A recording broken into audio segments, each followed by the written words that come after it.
ሰላም ጤና ይስጥልን ውድ የቻናላችን ተከታዮች፣ በዛሬው ዝግጅታችን እስራኤል በኢራን ምድር ላይ በፈጸመቻቸው የአየር ጥቃቶች የተገደሉ የጦር አዛዦችን፣ የኒውክሌር ሳይንቲስቶች ማንነትና የኃላፊነት ደረጃን እንዲሁም በጥቃቱ የወደሙ የኒውክሌር ጣቢያዎችን፣ መሰረተ ልማቶችንና የጦር ሰፈሮችን የተመለከቱ መረጃዎችን ባጭሩ እናቀርብላችኋለን።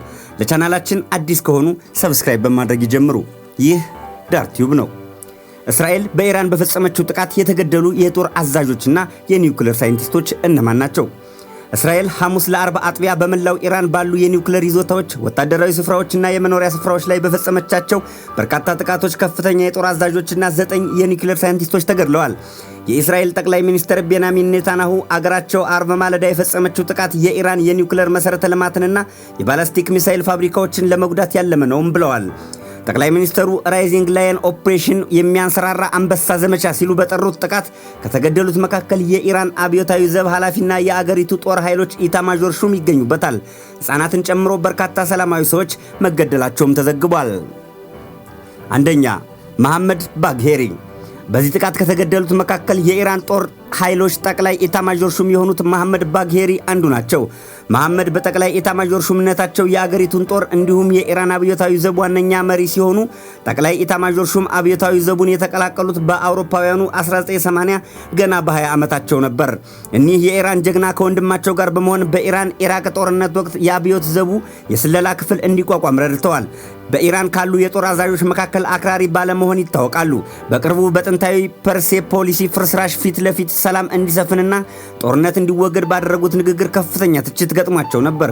ግድያቸው ተከትሎ አብዱራሂም ሙሳቪ የኢራን ጦር ኃይሎች ጠቅላይ ኢታማዦር ሹም ሆነው መተካታቸውን የኢራን መንግስታዊ የዜና ወኪል ኢርና ገልጿል።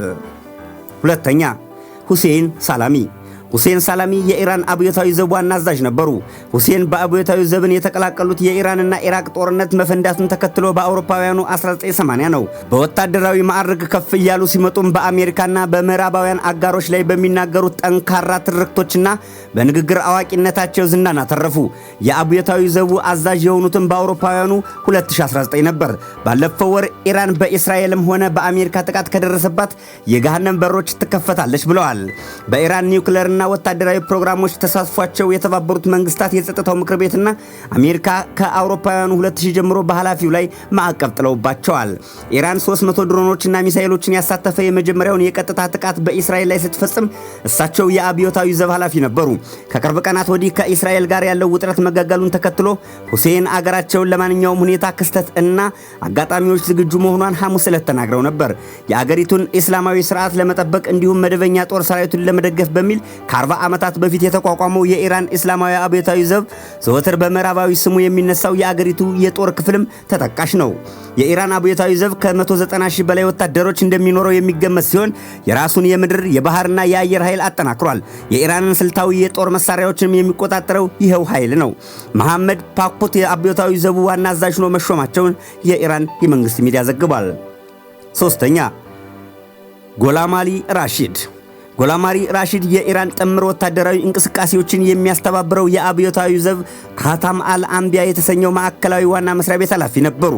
ጎላማሊ በአውሮፓውያኑ 1980ዎቹ ከኢራቅ ጋር በተደረገው ጦርነት የተዋጉ ሲሆን ቀደም ብሎ የኢራን ጦር ኃይሎች ምክትል ዋና አዛዥም ነበሩ። ግድያቸውን ተከትሎ አሊ ሻድሚኒ የአደጋው ጊዜ እዝ መሪ ሆነው መሾማቸውን የኢራን መንግስት ሚዲያ ዘግቧል። አራተኛ፣ አሚር አሊ ሃጅዛዴህ። የአብዮታዊ ዘቡ የኤሮስፔስ ኃይል አዛዥ የነበሩት አሚር አሊ ሃጂዛዴህ የሀገሪቱን የሚሳኤል ፕሮግራም በመምራት ታዋቂ ሰው ነበሩ። የእስራኤል መከላከያ ሰራዊት አዛዡ በእስራኤል ላይ ጥቃት ለመሰንዘር ከበርካታ የአየር ኃይል አዛዦች ጋር በመሬት ስር ውስጥ በሚገኝ የእዝ ማዕከል ውስጥ ተሰብስበው ነበር ብሏል። አዛዡን ጨምሮ ቡድኑ የተገደሉትም በህንፃው ላይ ባነጣጠረ ጥቃት ነው ተብሏል። ባለፈው ዓመት ጥቅምትና ሚያዝያ ወራት ላይ በእስራኤል ላይ የተፈጸመው የሚሳኤል ጥቃቶችን ያዘዙትም ሃጂዛዴህ መሆናቸው መከላከያው አስታውቋል። ሃጂዛዴህ በአውሮፓውያኑ 2020 ከቴህራን ተነስቶ ይበር የነበረ የዩክሬን የመንገደኞች አውሮፕላን በመጣል ኃላፊነት ከወሰዱ በኋላ በኢራን ህዝብ ዘንድ ተቀባይነታቸው ቀንሶ ነበር። በዚህ አደጋ 176 ሰዎች ህይወታቸው አልፏል። አምስተኛ፣ ፍሬዱን አባሲ። የኒውክሌር ሳይንቲስቱ ፍሬዱን አባሲ በአውሮፓውያኑ 2011 እስከ 2013 ድረስ በአገሪቱ የአቶሚክ ኢነርጂ ድርጅት ኃላፊ ነበሩ። ፍሬዱን አባሲ ለኢራን የኒውክሌር ማበልጸግ የአንበሳውን ድርሻ እንደተጫወቱ ይነገርላቸዋል። ከአውሮፓውያኑ 2020 እስከ 2024 የሀገሪቱ የፓርላማ አባልም ነበሩ። ሳይንቲስቱ ከዚህ ቀደም በአውሮፓውያኑ 2010 በቴህራን ጎዳና ላይ ከተቃጣባቸው የግድያ ሙከራ ተርፈው ነበር። ከኢራን የኒውክሌር እንቅስቃሴ ጋር በተያያዘ ጠንካራ አቋም እንዳላቸውም ይነገራል። በቅርቡ SNNIR ከተባለ የኢራን ቴሌቪዥን ጣቢያ ጋር ባደረጉት ቆይታ የኒውክሌር ጦር መሳሪያ መገንባት እንደሚቻል ተናግረው ነበር። የተገደሉት የኢራን የኒውክሌር ሳይንቲስቶች እስራኤል በዚህ ጥቃት የገደለቻቸው 9 የኒውክሌር ሳይንቲስቶች መሆናቸውን ጦሩ አስታውቋል። አንደኛ መህዲ ቴህራናቺ በቴህራን የሚገኘው የእስላሚክ አዛድ ዩኒቨርሲቲ ፕሬዝዳንት።